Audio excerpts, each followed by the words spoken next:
டித்வா புயலை பத்தி புதிய அறிவிப்பு வெளியாயிருக்கு. அது என்னன்னு நான் சொல்றேன். அதுக்கு முன்னாடி நம்ம சேனலை சப்ஸ்கிரைப் அண்ட் ஃபாலோ பண்ணிக்கோங்க.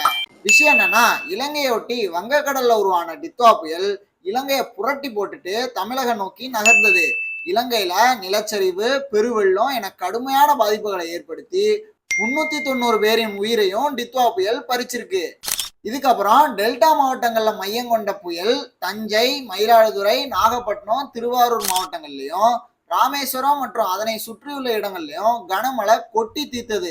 இதனால 2 லட்சம் ஏக்கர் பரப்பிலான நெல் பயிர்கள் தண்ணீர்ல மூழ்கியதோடு உயிரிழப்புகளும் ஏற்பட்டிருந்தது. இப்படி டெல்டா மாவட்டங்கள்ல விவசாயிகள் மற்றும் பொதுமக்களை பாதிப்புக்குள்ளாக்கிய டித்வா புயல் சென்னையை நோக்கி நேற்று முன்தினம் நகர்ந்தது. அப்போது அது ஆழ்ந்த காற்றழுத்த தாழ்வு மண்டலமா வலுவிழந்து காணப்பட்டது. இந்த காற்றழுத்த தாழ்வு மண்டலம் ஆந்திர கடலோர பகுதிகள் மற்றும் சென்னை ஒட்டிய கடலோர பகுதியிலே காணாம போயிடும்னு வானிலை ஆய்வாளர்கள் அறிவிச்சிருந்தாங்க.